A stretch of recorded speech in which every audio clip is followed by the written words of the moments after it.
Welcome to another edition of the Justin Don podcast. I'm your host, Justin, and today we're just going to be real quick with it, because we were on a 4-game losing streak going into last night's game, and it just wasn't looking good.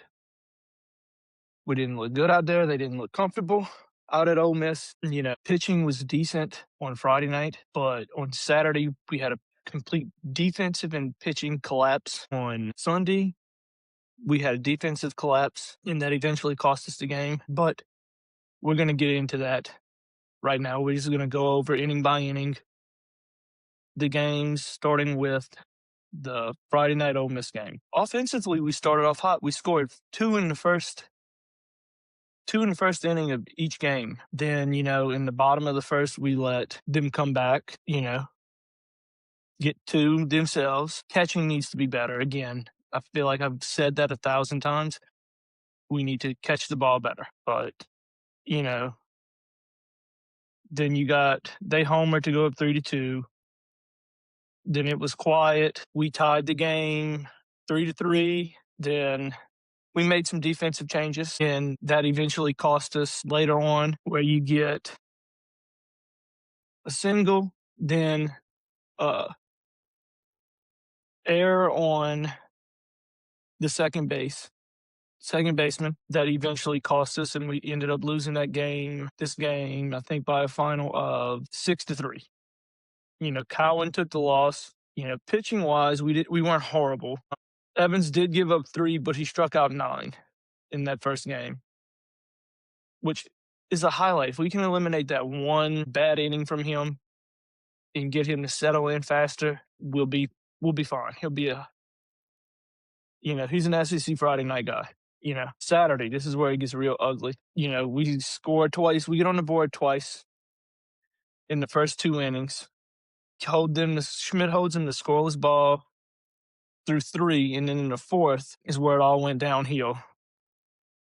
We get them scoring, single, a walk, wild pitch, a walk, another wild pitch, sacrifice fly, scores 1, a ground out, moves the runners up, a single, and then a 2-run home run to give them a 4-2 lead. And, they just never looked back. They went on to score in the 5th, the 6th, and then they scored 7 in the bottom of the 6th to 10-run rule is 12-2, Okay, then we get here, which I will say, after they completely, laid down and died on Saturday to get 10-run ruled, they were down 7-0 going into the 7th. Once again, it was bad defensive play. A couple of questionable calls by umpires, too, in this game. But,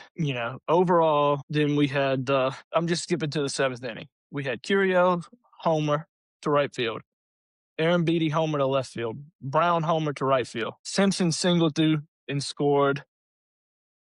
Milam and Cerna. Curiel singled down the right field line and scored Yaman. And then, scored Simpson, Yaman, and then a wild pitch scored Yaman to tie the game. Then error cost us this game. Errors. This weekend was a thing of errors in leaving runners on base. Let's see, if you total them up, we left 3 on base. Let me be honest. On Sunday, we couldn't touch their starter. We couldn't touch him. But we left 3 on base on Saturday, 6 on base 7 on base on Friday, and 5 on base on Saturday.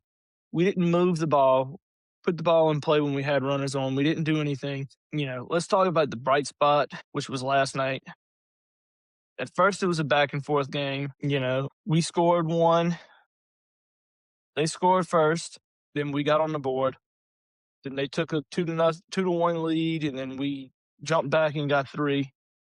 But we left 7 on base last night. You can't do that. Pitching was the bright spot in this game, in my opinion. We struck out 16.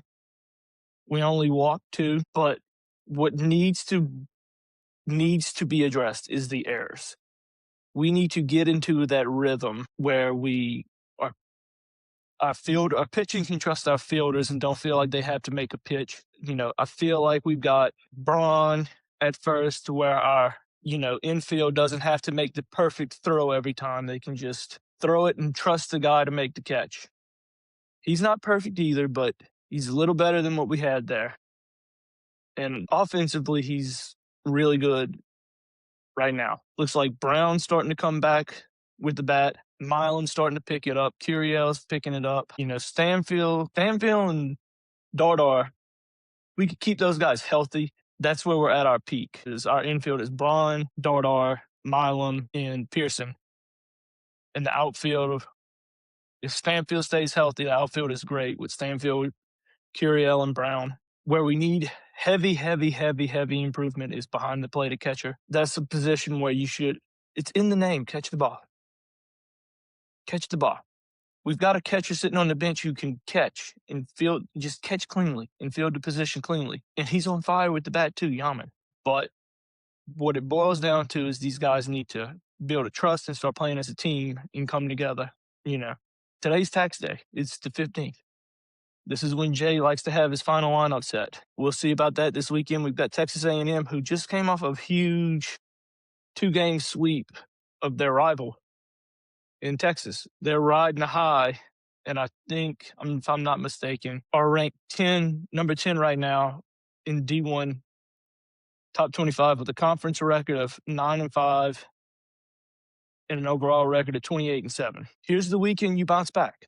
This is a perfect time to bounce back because it doesn't get any easier after this. And I'm not saying that this is easy. But, let's see, schedule-wise, we've got A&M this weekend. Then we go to Starkville to play Mississippi State, which is a hard series to play. It's a hard place to play at. Then you get kind of a break. You come home and play South Carolina, but not really because South Carolina's picking up and playing ball at the right time. Then you have probably your toughest one on the schedule right now. You go to Athens to play Georgia, who's on a hot streak, or was until they lost to Florida. Which, speaking of, that's your last series of the season, or the regular season is Florida. So you've got time. You are sitting at 6 wins. You've got the time to clean up, play clean baseball, and come back and show what you can do. You just have to take it and day by day and go with it. You just got to come with it, come ready to play, start up. You have a team in Ole Miss this series meant a lot more to them than it meant to us. That was evident. Their fans actually showed up for once, and it was huge. They're all butthurt about Lane Kiffin and not everything. It fired those guys up. They were hitting 15th in the 16-team SEC league at 256, and they hit 348 against us this weekend. It's not a good look. We're not even doing powerhouse pose this week because there was no bright spots. You got almost shut out in the last 3 games. You almost got shut out. I will say this. Bethune-Cookman is a way better team than people gave them credit for. They're not ranked. But after they went on the road and beat us, came to Baton Rouge and beat us last week, they turned around, went back on the road to Florida and beat Florida 13-7. But, I'll look at the SEC standings as they stand right now. And, like I said, there's no teams that stand out, that really stand out to me at this moment. You got one team in double-digit wins in Georgia at 11-4, and then the next one is 9-5, 9-5, 9-6, 8-7, 8-7, 8-7, 7-8, 6-9. LSU's almost in last place. They need to pick it up again. This is crucial. But I saw somewhere this on TikTok, I think it was this week. I don't remember who it was. We could end this season with an SEC regular season champion that doesn't have 20 wins. That's just how good the SEC is in baseball. I'll pull up the D1 rankings right now. Going into last week, we had 10 SEC teams in the top 25. LSU obviously dropped out. Yeah. So we have 1, 2, 3, 4, 5, 6, 7, 8, 9, 10 again this week. There's 10 teams out of 16 in the SEC that are ranked in the top 25. Yeah, 1, 2, 3, 4, 5, 6, 7, 8, 9, 10. 10 out of 16. This league just beats each other up. There's really good teams throughout the league. Throughout the entire league, we have really good teams, and it's going to be interesting to see who's playing hot at the right time into May when we go to the SEC tournament. It's just going to be really interesting to find out, really interesting to see.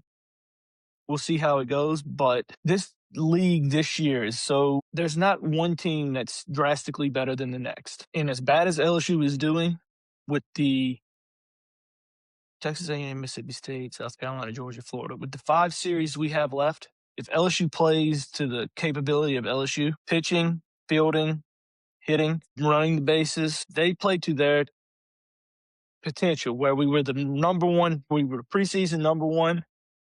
They play to their top. They won't host a regional because I think that ship has sailed, but they'll be sitting at a pretty comfortable 2 seed going into conference play. And conference play conference tournament won't be you need to win it all to get in situation. What you need to do is you need to focus, take it one game at a time, have fun out there, play, and then whatever happens, happens. But you have to be better. You have to be a little bit better each game, a little bit better every day of practice. And that's what it boils down to. I'll give my top 3 guys, offense, defense, and pitching wise this weekend. Defense is Stephen Milam. He was just outstanding as always. Then I'll go Braun at 1 for offense. I think he really stepped it up. His game is really good right now. He's hitting both left-handed and right-handed pitching. Then pitching, just because he did so good after that first inning, and I'll give it to Casey Evans. I think that's a huge thing. If we can get him to settle down in the first inning and not give up a huge inning, he'll be fine. Some key things I think needs to happen this weekend and just for the rest of the season, we need to get Dardar back and get him healthy. Him being in that middle infield, I think, solidified it and was decent enough where each guy had enough trust in each other. Stanfield needs to stay healthy. He needs to, that poor guy, he's just had a rough go of it this season. He's started off the season missing however many games it was, 15 games or so, with his hand. Then he comes back, and last weekend he runs into the wall and bruises some ribs. We need to get him healthy. He needs to stay at a point where he can play at the top, and just getting Dardar healthy and just getting Cooper Moore back and healthy. We need some help on the starting end of the line for pitching-wise. I think Schmidt and Evans are doing great, but you have to play defense behind them and help them out, and you have to get some run support and help them out offensively. Curiel is another guy that's starting to pick it up with the bat, And, once we get those things going, hitting is contagious.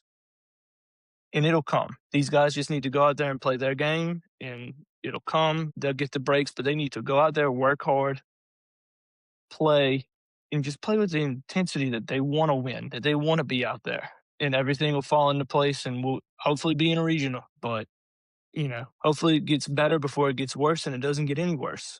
But that'll do it for me today. Like I said, this is going to be a short one. No powerhouse pose or anything. I would say tone-setting Tiger of the week, just they need to come out and play. They need to come out with enthusiasm. They need to come out and just really want it. They don't want it right now. They can say they want it, but you don't show the drive and stuff that you want it. They need to get a better team attitude and come out and play. Like always, like, share, subscribe, comment. I would love to know your thoughts, and hopefully LSU this weekend can come out and have a good series, get a series win against Texas A&M. That'll go a lot of ways. Our RPI is 75, maybe less. We could use these wins to boost them up, and we can't lose another midweek game. But that'll do it for me. Remember, comment, like, share, subscribe, do all the things. Have a great day, and go Tigers.